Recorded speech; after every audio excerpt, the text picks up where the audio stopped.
дуруд тамошобинони азиз, хулосаи хабарҳои муҳими сешанбе 27 апрели тоҷикистонро аз пойгоҳи хабарии бомдод бароятон пешкаш мекунем. дар ин барнома тағйироти кадрӣ дар ҳукумати тоҷикистон, кӣ рафту кӣ омад. имоми масҷиди Якачиноро аз боздошт озод карданд. дар садамаи Старикс дар ноҳияи Дӯстӣ 2 нафар алоқ ва даътан захмӣ шуданд. барои 5000 сомонӣ қатли бераҳмонаи амсари собиқ дар теппаҳои Файзобод, мусодираи 77 ҷуфт маъсӣ бо тамғаи Рибок, қадрдонӣ аз донишҷӯ Зафари Нуралӣ барои наҷоти ҷони як духтар, марги шикорчии афғон дар дарёи Панҷ, ҷасади ӯро аз Тоҷикистон ёфтанд. қиссаи Илёс, ёрдамчии тоҷики ҳунарпешаи машҳури Русия Марат Башаров. ва акнун тафсилоти хабарҳо. президенти Тоҷикистон Эмомалӣ Раҳмон рӯзи 27 апрел дар сохторҳои Вазорати корҳои хориҷӣ, Вазорати маориф ва илм, Кумитаи давлатии сармоягузорӣ ва Идораи амволи давлатӣ, хадамоти зидди инҳисорӣ, намояндагиҳои ҷумҳурии Тоҷикистон дар назди созмонҳои байналмилалӣ ва дар сохторҳои низомӣ як силсила тағйироти кадрӣ анҷом дода, бо кадрҳои навтаин мулоқот кард. аз ҷумла бо фармонҳои президент аз 27 апрел бо сабаби ба кори дигар гузаштан имоми Содиқ Ашурбойзода аз мақоми сафири Тоҷикистон дар Ӯзбекистон, Маҳмад Аминов Маҳмад Амин Бозичаевич аз мақоми намояндаи доимии Тоҷикистон дар Созмони милал озод карда шуданд.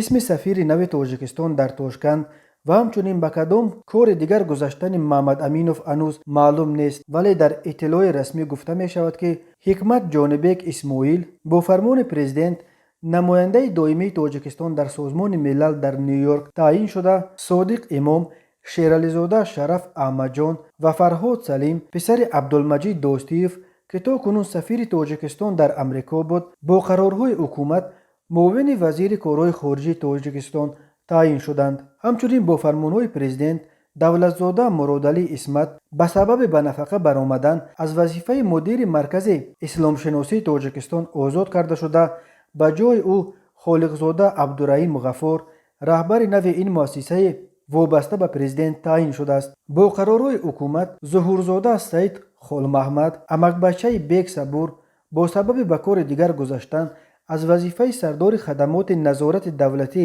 истифодаи амволи давлатии ҳукумати давлатии сармоягузорӣ ва Идораи амволи давлатии ҷумҳурии Тоҷикистон, Музаффарзода Дилшод Музаффар ва Зайдулло Мусозода аз мақоми муовини аввал ва муовини сардори хадамоти зидди инҳисорӣ Аҳмадзода Орзу Ҳусейн аз вазифаи муовини раиси Кумитаи давлатии сармоягузорӣ ва Идораи амволи давлатӣ ва Назири Латофат Қаҳор бо сабаби ба нафақа баромадан аз вазифаи муовини вазири маориф ва илм озод карда шуданд.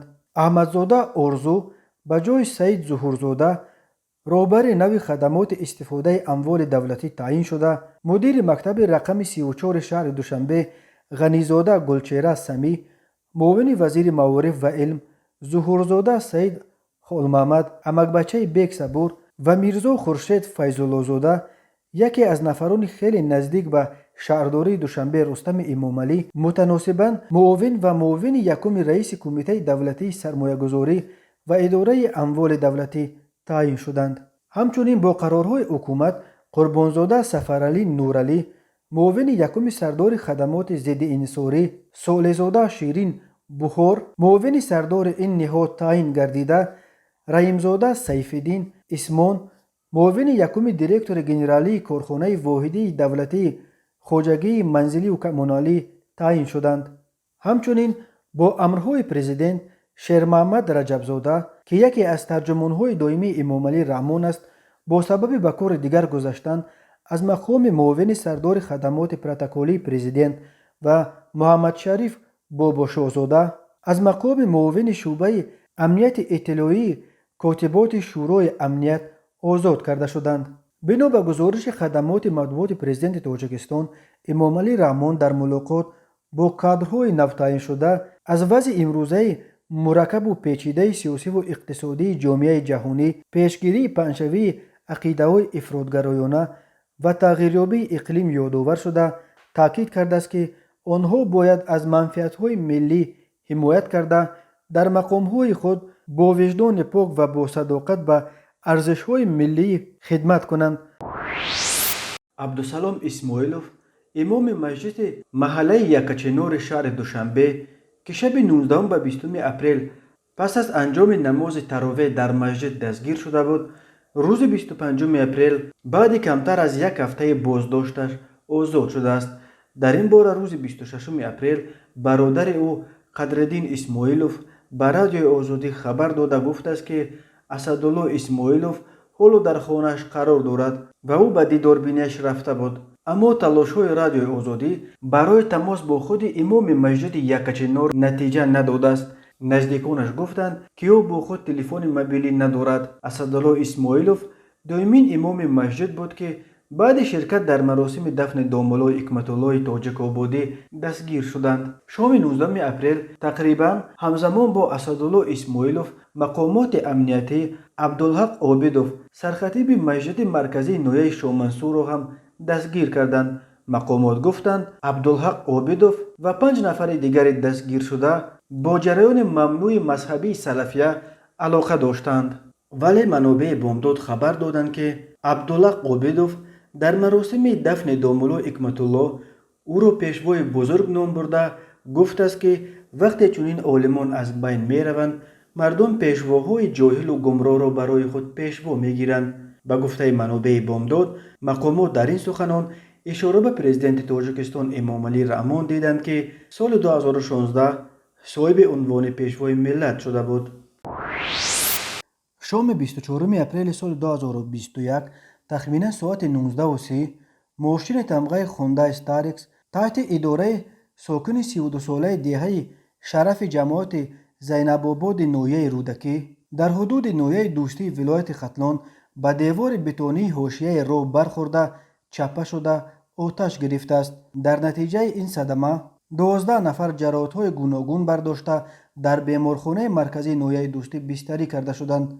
2 نفر آنها بر اثر جراحت‌های وزنین در بیمارخانه به هلاکت رسیدند. مرکز مطبوعات وزارت تندرستی و حفظ اجتماعی اهالی تاجیکستان خبر داد که در حال حاضر وضع سلامتی 10 نفر دیگر معتدل ارزیابی می شود. بنا به این منبع وزیر تندرستی تاجیکستان جمالالدین عبدالله‌زاده روز 26 اپریل در دایره سفر کاریش به نویه دوستی از این 10 زخمی صدمه استاریکس در بیمارستان عیادت کرده با وضع سلامتی و جریان طبابت آنها شناخته شده است. او همچنین به نزدیکان آسیب دیدگان صحبت کرده وعده داده است که وزارت تندرستی برای طبابت آنها تمام کوشش و تلاش‌ها را خواهد کرد. او به مسئولان بیمارستان سفارش‌های مشخص داده هشدار داده است که طبابت آنها باید پوره رایگان برآمده شود.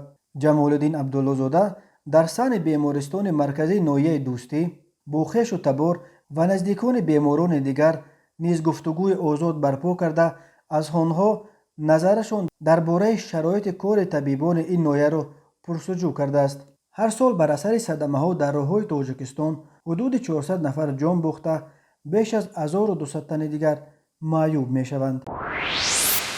کلیه پرونده‌های جنایتی دادگاه عالی تاجیکستان روز 16 اپریل سال 2021 ساکن نویه فیض‌آباد ظاهرов را در کشتار بی‌رحمانه همسر سابقش قربانزاده و راهزنی گناهکار دانسته به 28 سال زندان محکوم کرد. مرکز مطبوعات دادستانی کل تاجیکستان در شرح این پرونده گفت ظاهرов که قبلا 3 مرتبه از جمله بار آخر در سال 2017 با جرم دزدی محکوم شده بود، روز 12 دکبر سال 2020 با مقصد به دست آوردن مال ملک همسر سابقش قربانزاده دست به جنایت باز هم سنگین‌تر کشتار و راهزنی زده است. بنا به فرضیه تفتیشات ظاهرов همسر سابقش را با روی فریب گویا برای سیر و گشت نمودن به تل و تپه های قسمت شرقی حدود جماعت شهرک فیض‌آباد به جای بی آدم به لب جاری برده ناگهان به نام برده حمله کرده آخرین را از بلندی 6 متر به پایان تیله داده است که در نتیجه قربانزاده جراحت جسمانی برداشته امکانیت مقابلت نمودن را از دست داده است. در ادامه گزارش دادستانی گفته می شود که زایروف از این فرصت استفاده نموده با دستانش یک چند ضربه به سر و روی قربانزاده زده، بعداً با روی مال در سرش بوده آخرین را بوغی و از حیات محروم نموده است. سپس زایروف از همیان قربانزاده مبلغ 5010 سومانی، از دستش انگشترین طلایی با ارزش 400 سومانی و تلفن موبیلیش را با ارزش 150 سومانی تصرف نموده جسد نامبرده را زیر خاک نموده از جای حادثه غیب زده است. کارمندان گمرک فرودگاه شهر سورگوت روسیه از یک مسافر هواپیمایی که از شهر خوجند تاجیکستان آمده بود 78 جفت پایافزال ملی نو محسی را یافته مصادره کردند. این بار وزنش تقریبا 15 کیلو را شهروند تاجیکستان از وطنش بدون اعلامیه گمرکی میخواست به روسیه وارد کند. ایگور گالوزین، سردار پاسگاه گمرکی فرودگاه سورگوت، در شرح این حادثه گفت با نظر داشت مقدار و گوناگونی اندازه های معصیه یافت شده قرار شد که این پایافزال را به مالهای مربوط به استفاده شخصی شامل نمی کنیم، اما برای وارد کردن مالهای تجارتی شهروند تاجیکستان می بایست اعلامیه گمرکی پر می کرد و باج گمرکی می سپرد، ولی او از این کار سرپیچی کرده است. همچنین در همه 78 جفت معصیه مصادره شده تمغه مشهور ریبوک زده شده بود. گمان است که در این شرکت جهانی حتی خبر داشته باشند که آنها در تاجیکستان به دوختن پایافزال‌های ملی تاجیکی معصی مشغول می باشند. نسبت به شهروند تاجیکستان بر اساس 2 ماده کودکس حقوق ویرانکنی مأموری روسیه ماده های 16.2 پر نکردن اعلامیه گمرکی و 14.10 استفاده غیر قانونی برندها پرونده های مأموری ترتیب دادند. به او جریمه با مصادره معصیه‌اش تهدید می کند.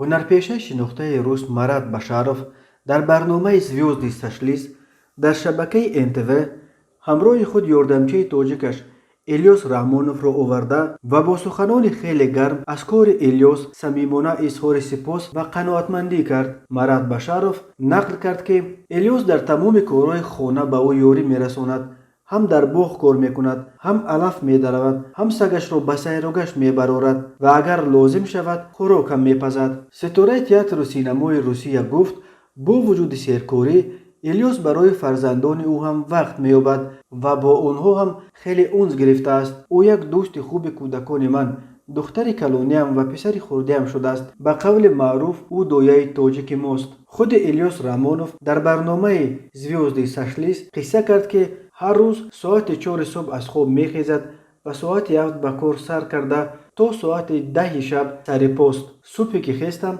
به یگان کار خوجگی یارده میتیم، علف میدروم، سگ را به سیر و گشت میبرارم، هر کاری که پیش آمد انجام میدهم. الیاس نیز مرات بشاروف را به حیث یک کارفرمای نیک و خیرخواه که از کمک به کارگران پرهیز نمی کند توصیف کرد. در تالار همه یاردمچه تاجیک مرات بشاروف را خیلی مثبت قبول کردند و گفتند که ستاره تئاتر و سینمای روسیه با انتخاب این کارگر تاجیک خطا نکرده است. مرات عالمجانوویچ بشاروف 22 آگوست سال 1974 در مسکو به دنیا آمده. ملتش تاتار است. مرات بشاروف در دهها فیلمی که اکثرش به فوند طلایی سینمای روسیه شامل شدند نقش آفریده است. روز 26 اپریل معاون رئیس کمیته ایالت‌های فوق‌العاده تاجیکستان پلکوونیک سلیمان عیسی‌زاده در یک مراسم در تالار دانشکده انرژتیکی تاجیکستان در ناحیه کوشانیان به دانشجوی سال سوم این مکتب ظفر نورعلی برای کارنماییش برای نجات جان یک دختر مدال همکاری در سمت حالت‌های فوق‌العاده و مدافع ملکی را تقدیم کرد. بنا به اطلاع نشر شده در سامانه کمیته ایالت‌های فوق‌العاده تاجیکستان، ظفر نورعلی روز 19 اپریل سال روان ساکن شهر نارک شبنم سفر وی 22 ساله را که هنگام سیر و گشت در ساحل کانال جیهون ناحیه کوشانیان از بی احتیاطی غرق شده بود نجات داده است. بنا به آمار کمیته ایالت‌های فوق‌العاده از اول سال جاری در کل و دریا و کانال‌های تاجیکستان الکی دست کم 17 نفر از جمله 5 کودک غرق شدند. این هم در حالی که موسم آبازی هنوز آغاز نیافته است.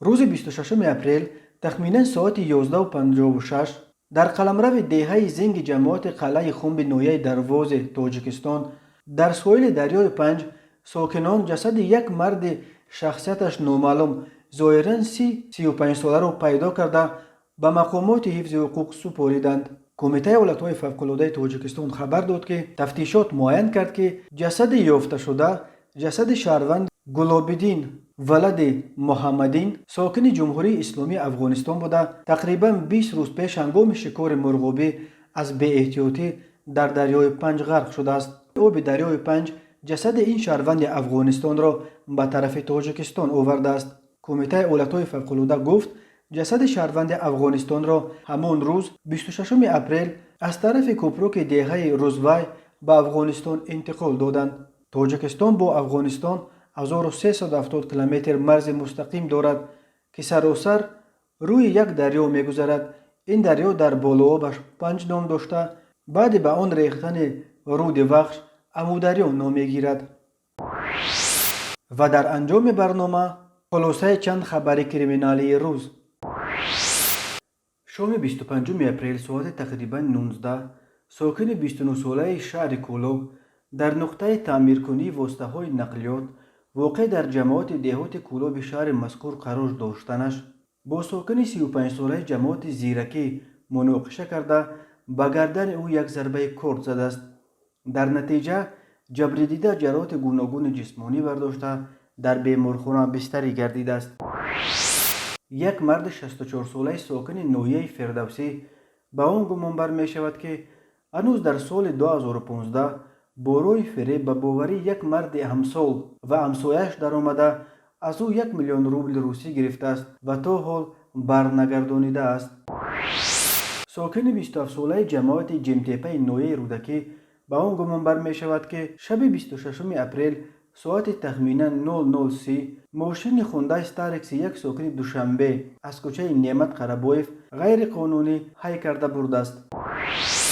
جوان 25 ساله ساکن جماعت نوفروج در کنار شهر استرافشان به آن گمان بر می شود که شب 28 فوریه در حدود دهه آب زلال با روی زوروری تلفن موبیلی تمغه سامسونگ گالاکسی 10A را از کیسه شیم یک ساکن 28 ساله نوفروج کشیده گرفته است. ضرر رسانیده شده به جبریدیده 1350 سومانی برآورده شد. نسبت به گمان برشونده بر اساس قسم دوم ماده 248 کودکس جنایتی جمهوری تاجیکستان با اتهام غارتگری پرونده گشودند و او بر اساس این بند قانون همچون جزا از 5 تا 10 سال زندان تهدید میکند. در لیوکن ساکن 49 ساله جماعت افتخار با گمان شب 8 به 9 اپریل دزدیدن یک سرچاروای کلان ساکن 35 ساله جماعت وحدت از کوههای اطراف دهه زرتیق بازداشت شد. در ناحیه رشت دو نابالغ 16 ساله به دزدی اژده شمالدیک و ناقل‌های برق از انبار میوه ساکن 44 ساله شهرک غرب در پایان ماه مارس گمانبر میشوند. همچنین ساکن 24 ساله جماعت آبشاران ناحیه شهرتوز با آن گمان بر می شود که شب 19 و 20 اپریل وارد منزل یک ساکن 25 ساله ناحیه سینای شهر دوشنبه شده یک تلفن موبیلی تمغه ردمی نوت وی ارزشش 3380 سومون را دزدیده است. این بود چند خبر. خبرهای بیشتر را از سامانه بامداد پیدا نمایید. خوش باشید.